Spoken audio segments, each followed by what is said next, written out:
بسم الله الرحمن الرحيم. ياسين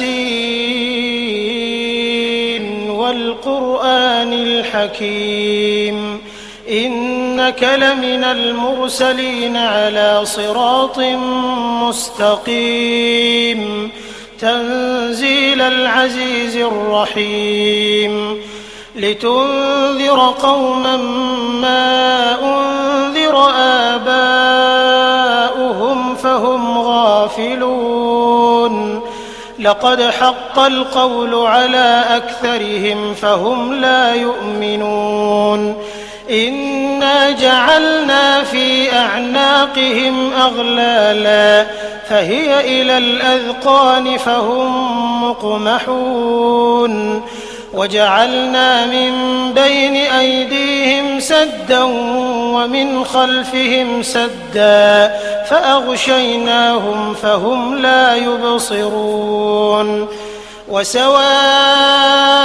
عليهم أأنذرتهم أم لم تنذرهم لا يؤمنون إنما تنذر من اتبع الذكر وخشي الرحمن بالغيب فبشره بمغفرة وأجر كريم إنا نحن نحيي الموتى ونكتب ما قدموا وآثارهم وكل شيء أحصيناه في إمام مبين واضرب لهم مثلا أصحاب القرية إذ جاءها المرسلون إذ أرسلنا إليهم 2 فكذبوهما فعززنا بثالث فقالوا إنا إليكم مرسلون قالوا ما أنتم إلا بشر مثلنا وما أنزل الرحمن من شيء إن أنتم إلا تكذبون قالوا ربنا يعلم إنا إليكم لمرسلون وما علينا إلا البلاغ المبين قالوا إنا تطيرنا بكم لئن لم تنتهوا لنرجمنكم وليمسنكم منا عذاب أليم قالوا طائركم معكم أئن ذكرتم بل أنتم قوم مسرفون وجاء من أقصى المدينة رجل يسعى قال يا قوم اتبعوا المرسلين اتبعوا من لا يسألكم أجرا وهم مهتدون وما لي لا أعبد الذي فطرني وإليه ترجعون أأتخذ من دونه آلهة إن يردني الرحمن بضر لا تغن عني شفاعتهم شيئا ولا ينقذون إني إذا لفي ضلال مبين إني آمنت بربكم فاسمعون قيل ادخل الجنة قال يا ليت قومي يعلمون بما غفر لي ربي وجعلني من المكرمين وما أنزلنا على قومه من بعده من جند من السماء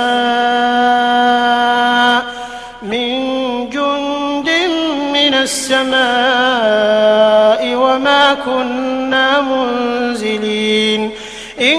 كانت إلا صيحة واحدة فإذا هم خامدون يا حسرة على العباد ما يأتيهم من رسول إلا كانوا به يستهزئون ألم يروا كم أهلكنا قبلهم من القرون أنهم إليهم لا يرجعون وإن كل لما جميع لدينا محضرون وآية لهم الأرض الميتة أحييناها وأخرجنا منها حبا فمنه يأكلون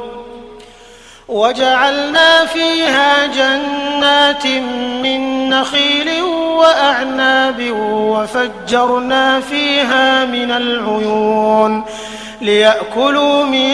ثمره وما عملته أيديهم أفلا يشكرون سبحان الذي خلق الأزواج كلها مما تنبت الأرض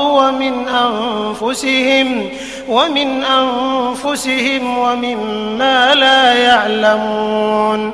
وآية لهم الليل نسلخ منه النهار فإذا هم مظلمون والشمس تجري لمستقر لها ذلك تقدير العزيز العليم والقمر قدرناه منازل حتى عاد كالعرجون القديم لا الشمس ينبغي لها أن تدرك القمر ولا الليل سابق النهار وكل في فلك يسبحون وآية لهم أنا حملنا ذريتهم في الفلك المشحون وخلقنا لهم من مثله ما يركبون وإن نشأ نغرقهم فلا صريخ لهم ولا هم ينقذون إلا رحمة منا ومتاعا إلى حين وإذا قيل لهم اتقوا ما بين أيديكم وما خلفكم لعلكم ترحمون وما تأتيهم من آية من آيات ربهم إلا كانوا عنها معرضين وإذا قيل لهم أنفقوا مما رزقكم الله قال الذين كفروا للذين آمنوا أنطعم من لو يشاء الله أطعمه إن أنتم إلا في ضلال مبين ويقولون متى هذا الوعد إن كنتم صادقين ما ينظرون إلا صيحة واحدة تأخذهم وهم يخصمون فلا يستطيعون توصية ولا إلى أهلهم يرجعون ونفخ في الصور فإذا هم من الأجداث إلى ربهم ينسلون قالوا يا ويلنا من بعثنا من مرقدنا هذا ما وعد الرحمن وصدق المرسلون إن كانت إلا صيحة واحدة فإذا هم جميع لدينا محضرون فاليوم لا تظلم نفس شيئا ولا تجزون إلا ما كنتم تعملون إن أصحاب الجنة اليوم في شغل فاكهون هم وأزواجهم في ظلال على الأرائك متكئون لهم فيها فاكهة ولهم ما يدعون سلام قولا من رب رحيم وامتازوا اليوم أيها المجرمون ألم أعهد إليكم يا بني آدم ألا تعبدوا الشيطان إنه لكم عدو مبين وأن اعبدوني هذا صراط مستقيم ولقد أضل منكم جبلا كثيرا أفلم تكونوا تعقلون هذه جهنم التي كنتم توعدون اصلوها اليوم بما كنتم تكفرون اليوم نختم على أفواههم وتكلمنا أيديهم وتشهد أرجلهم بما كانوا يكسبون ولو نشاء لطمسنا على أعينهم فاستبقوا الصراط فأنى يبصرون ولو نشاء لمسخناهم على مكانتهم فما استطاعوا مضيا ولا يرجعون ومن نعمره ننكسه في الخلق أفلا يعقلون وما علمناه الشعر وما ينبغي له إن هو إلا ذكر وقرآن مبين لينذر من كان حيا ويحق القول على الكافرين أولم يروا أنا خلقنا لهم مما عملت أيدينا أنعاما فهم لها مالكون وذللناها لهم فمنها ركوبهم ومنها يأكلون ولهم فيها منافع ومشارب أفلا يشكرون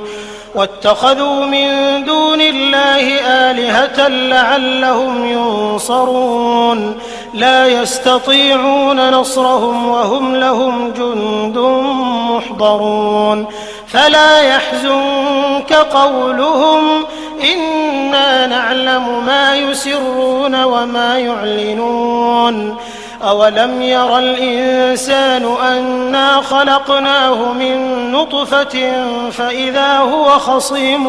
مبين وضرب لنا مثلا ونسي خلقه قال من يحيي العظام وهي رميم قل يحييها الذي أنشأها أول مرة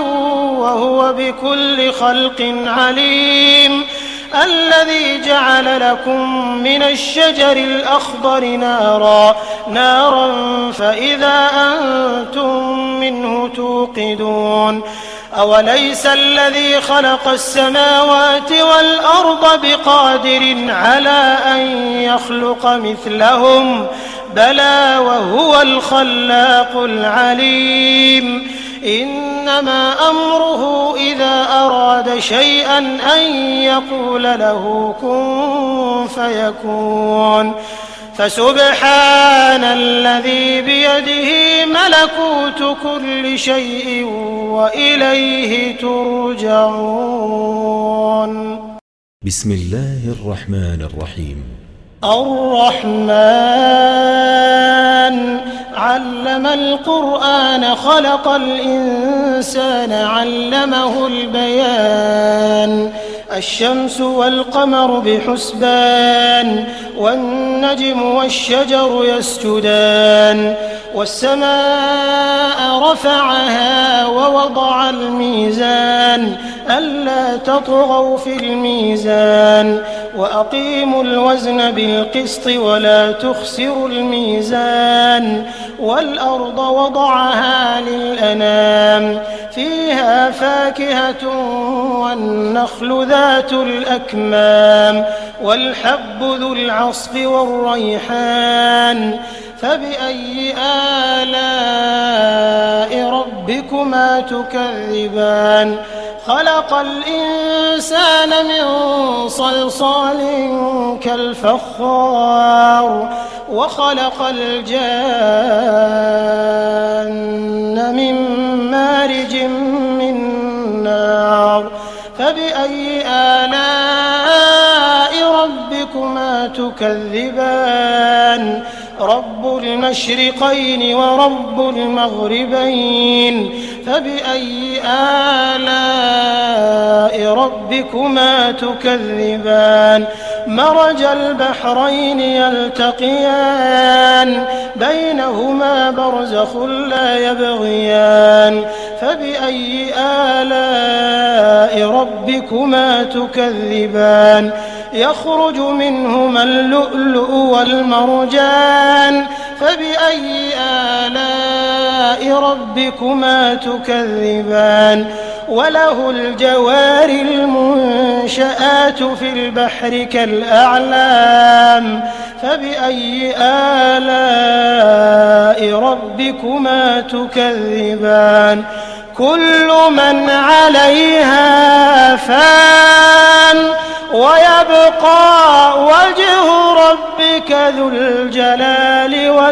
والإكرام فبأي آلاء ربكما تكذبان يسأله من في السماوات والأرض كل يوم هو في شأن فبأي آلاء ربكما تكذبان سنفرغ لكم أيها الثقلان فبأي آلاء ربكما تكذبان يا معشر الجن والإنس إن استطعتم أن تنفذوا من أقطار السماوات والأرض فانفذوا لا تنفذون إلا بسلطان فبأي آلاء ربكما تكذبان يرسل عليكما شواظ من نار ونحاس فلا تنتصران فبأي آلاء ربكما تكذبان فإذا انشقت السماء فكانت وردة كالدهان فبأي آلاء ربكما تكذبان فيومئذ لا يسأل عن ذنبه إنس ولا جان فبأي آلاء ربكما تكذبان يعرف المجرمون بسيماهم فيؤخذ بالنواصي والأقدام فبأي آلاء ربكما تكذبان هذه جهنم التي يكذب بها المجرمون يطوفون بينها وبين حميم آن فبأي آلاء ربكما تكذبان ولمن خاف مقام ربه جنتان فبأي آلاء ربكما تكذبان ذواتا أفنان فبأي آلاء ربكما تكذبان فيهما عينان تجريان فبأي آلاء ربكما تكذبان فيهما من كل فاكهة زوجان فبأي آلاء ربكما تكذبان متكئين على فرش بطائنها من استبرق وجنى الجنتين دان فبأي آلاء ربكما تكذبان فيهن قاصرات الطرف لم يطمثهن إنس قبلهم ولا جان فبأي آلاء ربكما تكذبان كأنهن الياقوت والمرجان فبأي آلاء ربكما تكذبان هل جزاء الإحسان إلا الإحسان فبأي آلاء ربكما تكذبان ومن دونهما جنتان فبأي آلاء ربكما تكذبان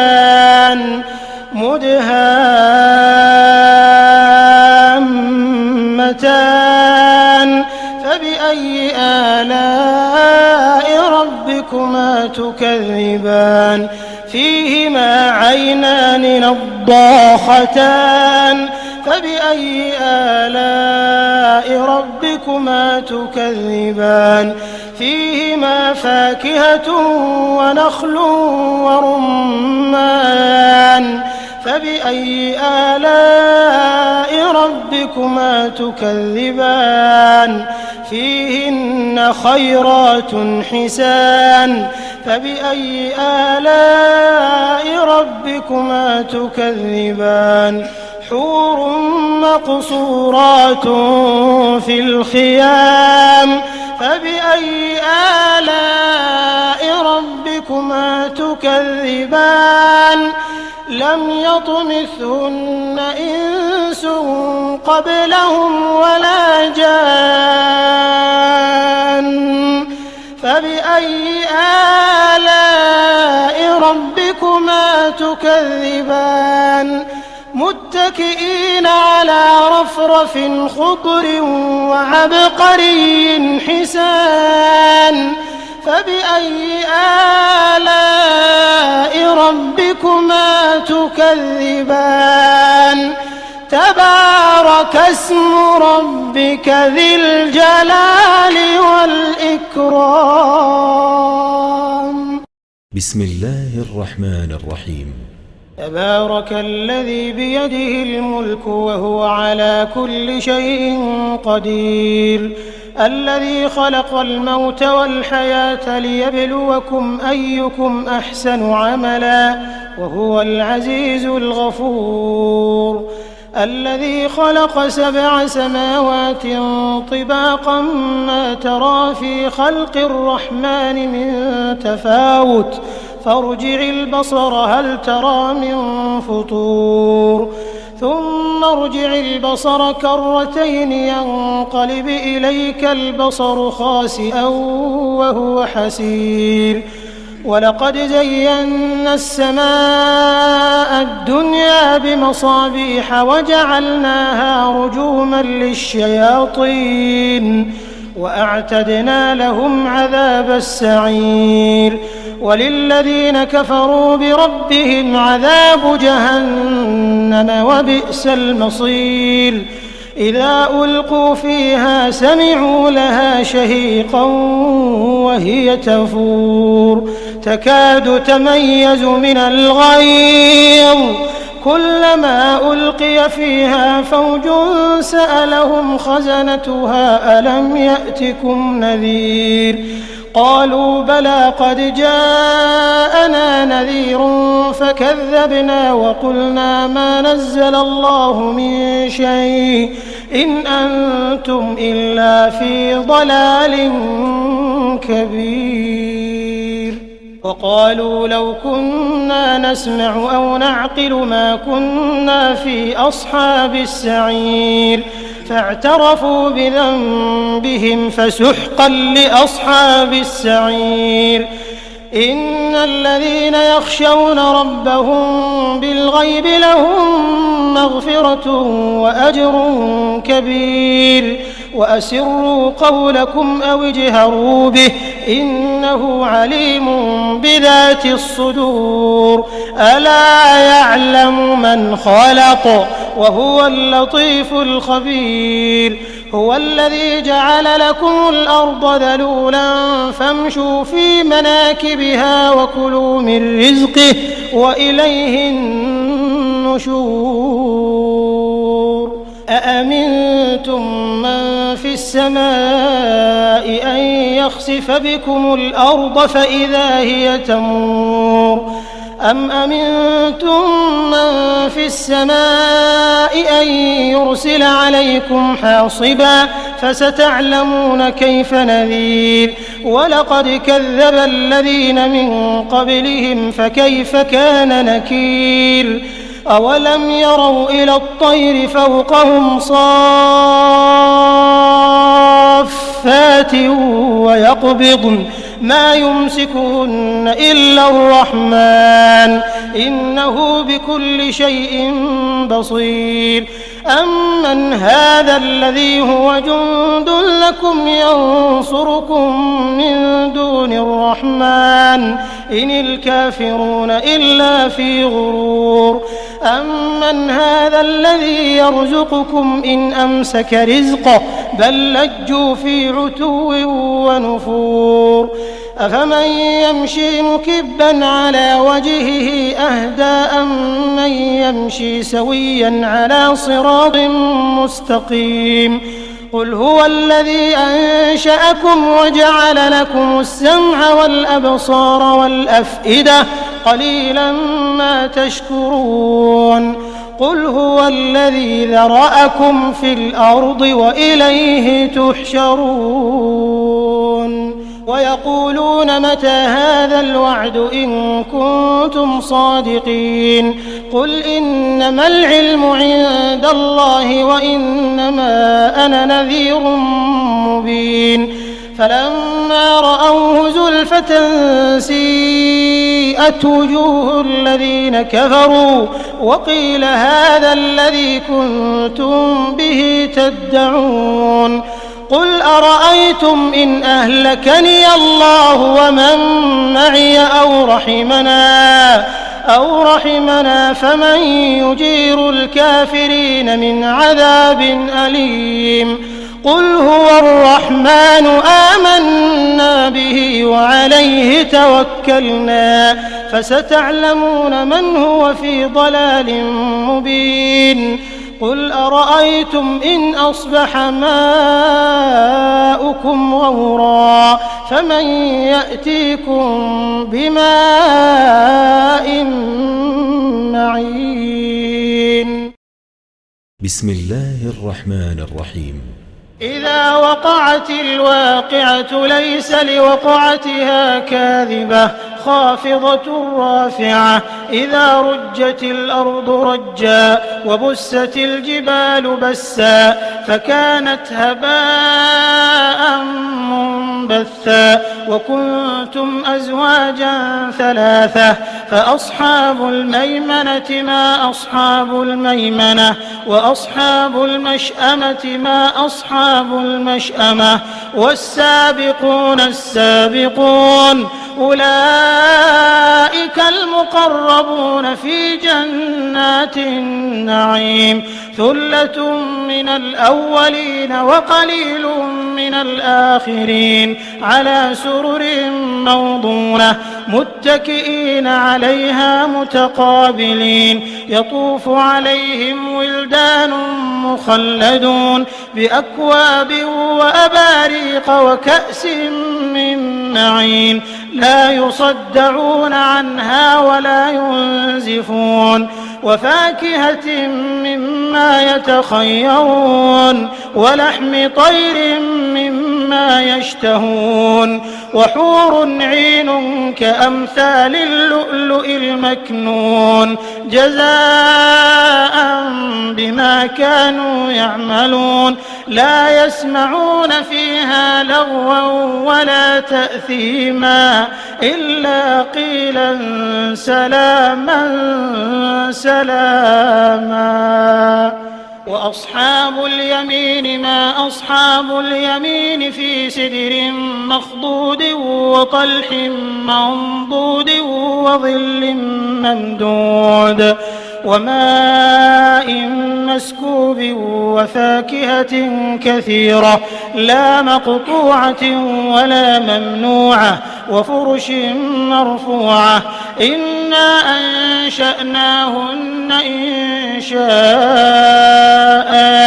فجعلناهن أبكارا عربا أترابا لأصحاب اليمين ثلة من الأولين وثلة من الآخرين وأصحاب الشمال ما أصحاب الشمال في سموم وحميم وظل من يحموم لا بارد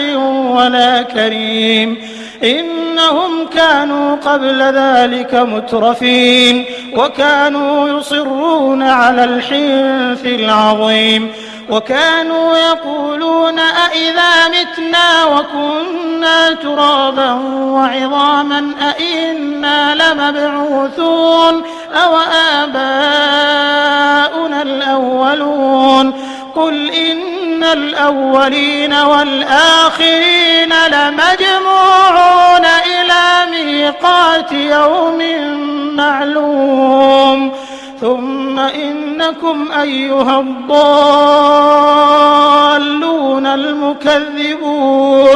لآكلون من شجر من زقوم فمالئون منها البطون فشاربون عليه من الحميم فشاربون شرب الهيم هذا نزلهم يوم الدين نحن خلقناكم فلولا تصدقون أفرأيتم ما تمنون أأنتم تخلقونه أم نحن الخالقون نحن قدرنا بينكم الموت وما نحن بمسبوقين على أن نبدل أمثالكم وننشئكم فيما لا تعلمون ولقد علمتم النشأة الأولى فلولا تذكرون أفرأيتم ما تحرثون أأنتم تزرعونه أم نحن الزارعون لو نشاء لجعلناه حطاما فظلتم تفكهون إنا لمغرمون بل نحن محرومون أفرأيتم الماء الذي تشربون أأنتم أنزلتموه من المزن أم نحن المنزلون لو نشاء جعلناه أجاجا فلولا تشكرون أفرأيتم النار التي تورون أأنتم أنشأتم شجرتها أم نحن المنشئون نحن جعلناها تذكرة ومتاعا للمقوين فسبح باسم ربك العظيم فلا أقسم بمواقع النجوم وإنه لقسم لو تعلمون عظيم إنه لقرآن كريم في كتاب مكنون لا يمسه إلا المطهرون تنزيل من رب العالمين أفبهذا الحديث أنتم مدهنون وتجعلون رزقكم أنكم تكذبون فلولا إذا بلغت الحلقوم وأنتم حينئذ تنظرون ونحن أقرب إليه منكم ولكن لا تبصرون فلولا إن كنتم غير مدينين ترجعونها إن كنتم صادقين فأما إن كان من المقربين فروح وريحان وجنة نعيم وأما إن كان من أصحاب اليمين فسلام لك من أصحاب اليمين وأما إن كان من المكذبين الضالين فنزل من حميم وتصلية جحيم إن هذا لهو حق اليقين فسبح باسم ربك العظيم